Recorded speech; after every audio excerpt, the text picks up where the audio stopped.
You're entering Corsi Nation. This is Dr. Jerome Corsi, and today it is Thursday. It's March 27th, 2025. And we're going to focus today, I think, on one of the really more important topics here, which is that we are seeing President Trump with executive orders do fundamental change in our voting system. Now, GodsFiveStones.com has been at this now for over a year. And what we've done is we've shown you the algorithms, the secret codes in the state Board of Election computers that allow for the creation of these millions of duplicate modified records that look like separate voters that get IDs, because they do look, maybe 4 Jerome Corsis in a voter state roll, and 3 of them have different birth dates, or 3 of them have a different address or middle initial. So they look like different people, and they get legitimate state IDs, and they can be voted. They get hidden back in the database of voters so that they're not obvious. And then when these criminals want them, they can bring them out and use them in mail-in ballot schemes. We saw that in 2020. Now, President Trump has issued an executive order, and the executive order is historic. Now, this is something we've been working on for a year and a half, or a year, more than a year. And quite frankly, the executive order, I was told, I'm in Florida right now, and I came down here to work with Peter Titkin, T-I-C-K-T-I-N. He's the president's attorney. And this executive order is a direct result of what we've done. Up until now, all the challenges that have gone forward in the courts have failed. Because again, those people who have been researching them have been trying to contest certified elections. What we showed was that the databases themselves are inherently corrupted. And that's what the president caught on to and issued this executive order. Now, the left is coming unglued, although it's not the major topic I thought it could be, simply because it's a little bit below the radar. But as we go through this, I'm going to point out to you what this means is that very quickly, every state in the country is required to redo their voter rolls. Okay, that's huge. It's a major impact. And again, if it happens, we're designed to get rid of the algorithms and get rid of the voter cheating. But it's fundamental. Now, GodsFiveStones is going to continue in business. We're shifting now. We got the executive order. I was told 3 months ago this was our goal, to get an executive order. I was told the executive order would look very, very much like it does today. So we have succeeded. It's a big victory. And I want to thank all those who have supported us at GodsFiveStone, G-O-D, no apostrophe, S-F-I-V-E, you spell out 5, it's a word, STONES.com, GodsFiveStones.com. Now, the key here is that what we've done is to cross a threshold, in that now we have an executive order demanding the redo of the voter rolls. Okay, and so I want to show you the details of this executive order. It's very important. The Democrats are going to say, oh, you're disenfranchising people. Nonsense. If they're not citizens, they don't have a right to vote. If they're fake voters, they don't belong in the registration rolls. The Democrats are trying again, just like they protected with these judges, Venezuelan criminal gangs. The Democrats are now supporting election theft. The Democrats are on the side of the criminals. Democrats are a communist party, and they're not a Democratic Party any longer, and they're not loyal to the United States. That's the facts. Democratic Party is self-destructing and has really no reason to continue existing as far as I can see. And it's sad, because it was once a great party. All right, now, if we go through the details of this, the purpose and the policy, there's several sections of this executive order, and we're going to cover them in detail. First, the United States fails to enforce basic and necessary election protections employed by modern nations, including those who are still developing. This is an important point. We're not protecting our elections. That's what the point is. Okay, and we need to. So he's been pointing out in the very first paragraph, the president points out that Brazil and India are going to a biometric database for voting. Well, that's pretty revolutionary. We may do the same. Would not surprise me to see us go to a biometric database as well. Okay, and that's I think in the future. Okay, so the preamble, as it were, the reason for this executive order, which is being stated in the very first paragraphs, clearly, is that we are in a crisis with our voting system, and it's not going to be solved easily. It's not going to be solved without a conscious effort. And here's the conscious efforts taken. They say the executive order says fair, free, and honest elections unmarred by any outside interference or by any voter fraud. That's the key. It's got to be a legitimate election. If it's not a legitimate election, we don't have the right to vote. We compromise our right to vote with the Democrats trying to cheat, and it's now time for it to stop. That's the point. Okay, now here we go. I want to be able to read and scroll through this. Hold on a second. Okay, here we go. So for fair, honest, these are fundamental to our constitutional republic. Every American's got to be safeguarded with an election that's in compliance with the federal laws that protect voting rights. Okay, federal law establishes a uniform election day across the nation for federal elections. It's the policy of the administration here to enforce these federal rules in order to determine how, in fact, elections have to be conducted by the broad rules. Yes, the Constitution does allow the states to determine the procedures of a presidential election. But again, they have to be in accordance with the federal law requirements of equal opportunity voting and no fraud in voting. Okay, now there are state laws which prohibit the first thing that the executive order does is make sure that we do not have foreign nationals voting in our election. We're not having our election determined by criminals from Venezuela. American citizens should be able to do that. Okay, so Section 2 is enforcing citizenship requirements for federal elections. And what it says is that within 30 days of this order, okay, so that's at the end of April, the Election Assistance Commission shall take appropriate action to require its national mail voter registration form issued under 52 U.S.C. 20508. A federal form has to be used for mail-in votes to register. You have to have documentary proof of U.S. citizenship, and that includes proof of citizenship with a statement by the election official in the state on the form as to the type of document the applicant used as primary documentary proof of U.S. citizenship, including the date of the document's issuance, the date of the document's expiration, if any, the office that issued the document, and any identification unique numbers that are associated with that form. Okay, so this is absolute documentation. It can be a passport, an identification document compliant with the Real ID Act of 2005, an official military identification card. Okay, that will a valid state government issued photo ID of such identification that it indicates the person is a U.S. citizen, not just a member of the state. Okay, so these are hard requirements of documentation of citizenship. Now, further, the Attorney General is going to provide the authors. This has to do with the database now. It's going to make sure that we have clues and control over the database. So database information maintained by the Department of Homeland Security, state-issued records with regards to driver's license database, similar records regarding to citizenship, will be provided in order for the states to scrub all of their data to make sure there's no illegals on the rolls. And that's a requirement now. The states are going to have to do this.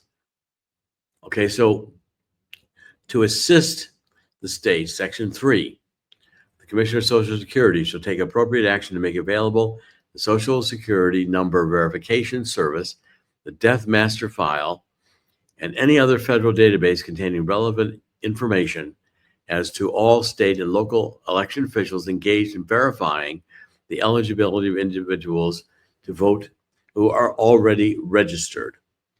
So they've got to go back through the databases and make sure that there are people who are actually registered as citizens. Department of Defense shall update the federal postcard application. Documentary proof of U.S. citizens is going to be required in all instances. Okay, now that's important because we now got database maintenance as one of the main issues of this executive order. Okay, which means eliminating false records, focusing first on citizenship. This is a voter ID executive order. It's happened. We're now going to get voter IDs. Okay, improving the Election Assistance Commission. Now, this again has to do with documentary proof of the United States citizenship, which is within 180 days of this order, the Election Assistance Commission take appropriate action to review and to appropriate recertifying voting systems under the new standards imposed by one of the sections to rescind all previous certifications of voting equipment to prevent fraud or mistake. So all the Dominion machines, everything else done, they have to be recertified. Okay, following an audit of the Help American Vote Act fund expenditures, the Election Commission is going to report any discrepancies or issues with audited state certification of compliance with federal law. Okay, the Secretary of Homeland Security and Administrator of the Federal Emergency Management Agency is going to consider applying provisions of funding will be removed from states that don't comply. Okay, and prosecuting election crimes. Election crimes are going to be prosecuted those who are registered or voted despite being ineligible or registered multiple times. Those who committed election fraud. Those who provided false information of voter registration or other election forms. Intimidated or threatened voters on election day or otherwise engaged in unlawful activity to affect the election process. Okay, now that's again extremely important. There's going to be criminal prosecutions. Section 7, compliance with federal law setting the national election day. Okay, so that mail-in ballots received after election day in the final tabulation will not be counted. Okay, now preventing foreign interference. The Attorney General, in consultation with the Secretary of State, shall prioritize enforcement of any appropriate laws with foreign nationals from contributing or donating in U.S. elections. Okay, so now what this law does is it demands that we have accountable voter records, that we have our voter rolls are legitimate. One voter has only one ID. Illegals are gone. Mail-in ballots are not accepted after the voting is done. And it's a tightening up to make sure that we know only U.S. citizens vote in the elections. And it's a massive, massive piece of crafting voter integrity. Now, I expect that the left is going to come insane. I want Chris to comment and come forward on this, but this is a major, major victory for all the people who have been fighting on the voter integrity issue. And what we found, if you go to GodsFiveStones, states like Wisconsin, which is about to hold an election for a Supreme Court justice, has about, I believe it's about 7 million people in the voting roll, and 1 out of every 7 of those records is a modified duplicate. Okay, so I don't see how they can have a legitimate election. Number of elections appear to be being stolen right now. The algorithms were not used in the presidential election in 2024 because we caught them. If they'd used them, we would have been able to prosecute them criminally. But they are being used in the down ballot elections. I think as many as 20 House seats were stolen and maybe 5 Senate seats. Now, Chris, come on. I want you to comment on this. And we're going to see the left saying this is going to violate the right to vote and election integrity and DEI and minorities and non-citizens have the right to vote and non-citizens get due process. All this, I think the American people have rejected solidly and it's not going to go anywhere. Your thoughts? Well, exactly. And there are a lot of angles to this as well. You have seen municipalities across the nation try to pass legislation to allow illegal or non-citizens to vote. That's a big one. This is something that covers all sorts of election issues. Things that were discussed in 2000, things that were discussed in past elections, even by Democrats who were worried about possible fraud when the electric voting booths or the computer voting booths came out. So what we're going to find here is a possible exposition.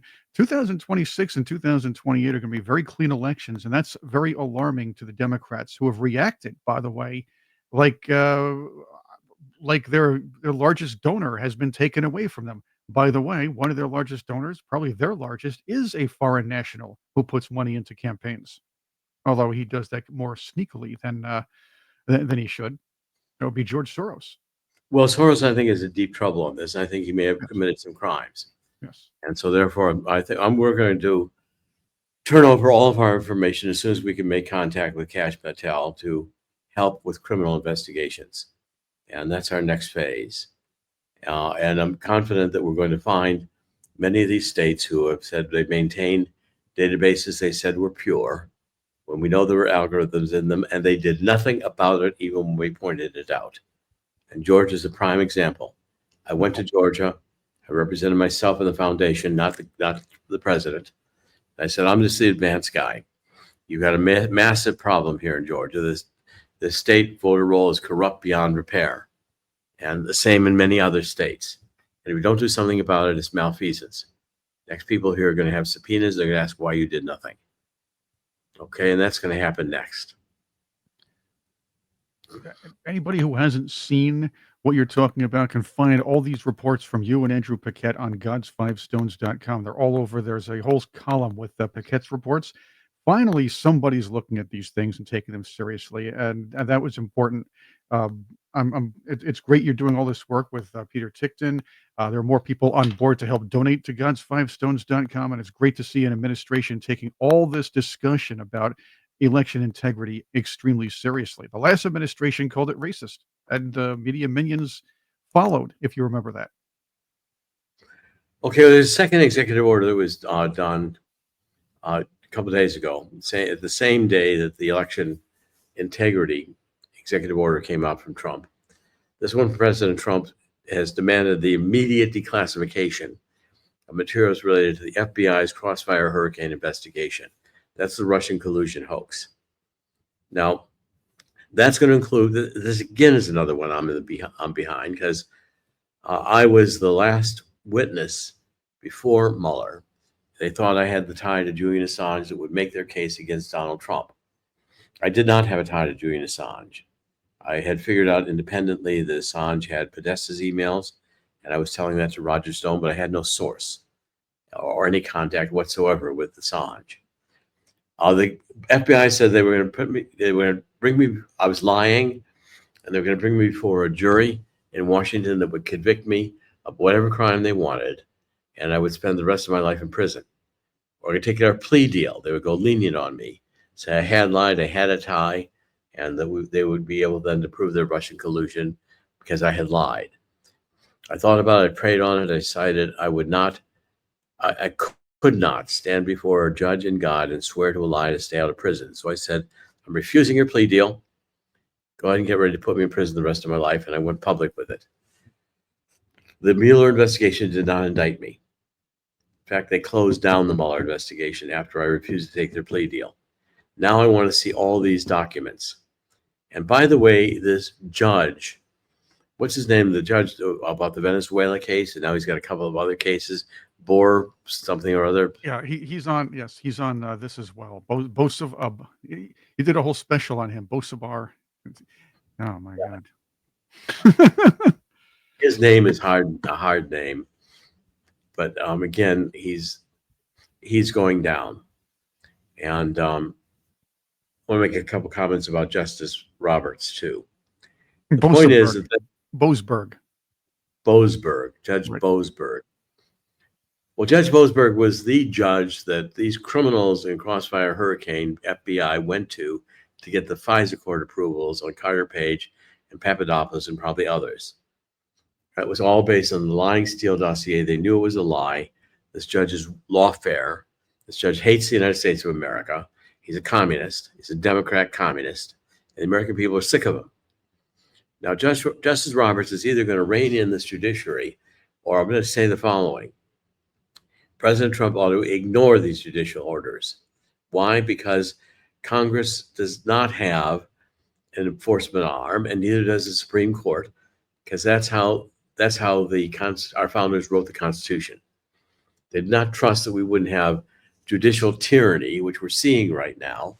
And so therefore, the Justice Department will not enforce the dictates of the Supreme Court upon the president, unless the president deems that appropriate. The president says, I'm not doing it. There's nothing the Supreme Court can do. And the Constitution was written that way because the president has the sole executive power under Article 2, especially when the country comes to crisis. Okay, now that's an important point, because we want to have a judiciary battle right now. Trump is going to win, and Trump is going to win big. And the American people couldn't care less about some Soros-related judge that wants to keep transgenders in the military, or criminal Venezuelan gangs in the United States, or to allow illegals by the millions vote in our elections. These are democratic ideas, which are communism, to destroy the country. And the President of the United States has a responsibility to protect the country, which means to reject these ideas and tell John Roberts to go to hell. Roberts, I don't know how he's compromised, but I do know he belongs to clubs. He's in these little groups. He's a hate Trumper, and he's vocal about it. Now, Roberts, you're stupid to do that. You're supposed to be impartial. If you're not impartial, resign. I'd like to see Roberts out of the court. And if any of you remember, Harriet Miers was the one who was going to be the George W. Bush's nominee to the Supreme Court. I opposed her because of her involvement in the Texas lottery scandal with George W. Bush when he was in the Air National Guard. I thought Judge Roberts would be better. Judge Roberts is a complete disappointment. One of the worst Supreme Court justices we've ever had, Obamacare. Thank you very much. And I'm sick and tired of him. If he doesn't want to come along with understanding the President of the United States has supreme authority to protect this country, then he'd go to hell. That's where he's going anywhere. Compromise, the little smirk in his mouth in terms of saying that, the President Trump doesn't have this authority. I think John Roberts needs to quit being a partisan Democrat communist supporter. That's his little support group that he wants all the cheers from. Well, if he wants to, let him have them, but let him resign. So I'm calling for Justice Roberts to resign. And do it now. Get a justice on there who is impartial, knows the Constitution, and will support the United States of America. Now, I want to comment on a couple more things before we wrap up. Number one is that you're now seeing that gold is trading well over $3,000 an ounce. Gold is now $3,024 an ounce. It's going to $4,000 or $5,000. If you'd listened to me when I started talking to this, gold was at $1,800 an ounce, and you all sat in the sidelines. Well, if you go to CorsiNation.com and take a look at Swiss America, we have a lot there, including how you can get self-directed IRAs and begin putting some of your IRA and 401k money into gold and silver. You can hold it through a depository trust in Delaware, which will be set up for you by Swiss America. You get a Lloyd's of London contract guaranteeing the value of your gold and silver, and you'll have an asset that increases in value instead of diminishes. There's also a free book you can get. We're going to give you the 1-800 number. How Coming Global Crash will create an historic gold rush. It's right there. Chris is showing you the cover of it right now. The toll-free number, 1-800-519-6268. I'm going to repeat that. 1-800-519-6268. Call and talk to Swiss America. It's extremely important. Our other sponsors, My Vital C. I take My Vital C every day, carbon 60. It's a wonderful molecule in olive oil that has rejuvenation principles to it. It is an anti-aging agent. It's antioxidant. And it comes even for cats and dogs who love it. So Chris will show you My Vital C at the top of the Corsi Nation website. right there in our sponsors. He's going and navigating to it right now. My Vital C will come up in a minute, and you can see the various products. Those of you who are watching this as a video, for better sleep, better energy, anti-aging, recovery in general. I've been taking these products for years, and I swear by them. myvitalc.com. Just come to our website, buy the products through here. These are the affiliate links, and I think you'll be very pleased with what you get. Okay, a couple more comments on this Signal Gate.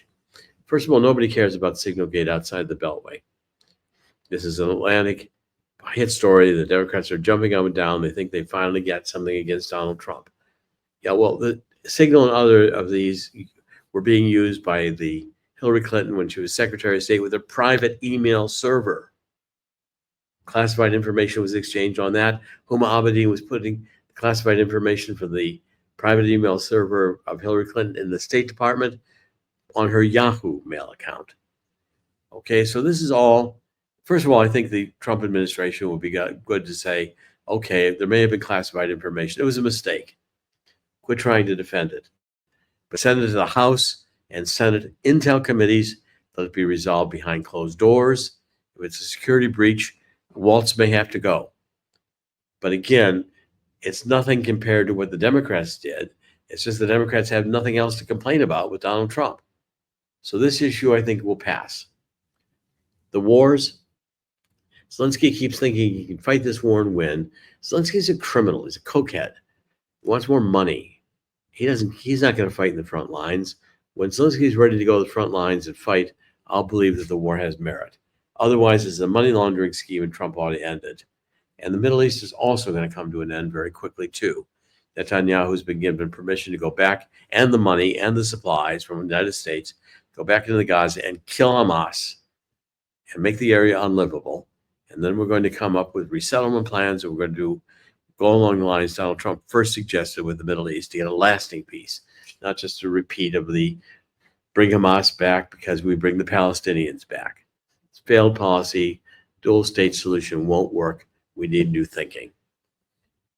Now, I'm traveling. I'll be more stationary next week. It's going to be a very busy time for me. We're back at CorsiNation.com. Join us every weekday for podcasts. In the end, God always wins. God's going to win here too. And in the spirit of 2 Chronicles 7:14, let's get down on our knees and ask God's forgiveness for letting the world get to this point. God will hear our prayer and heal our land. That's the formula that works. Dr. Jerome Corsi, CorsiNation.com. Thank you for joining us. We'll be back tomorrow. God bless.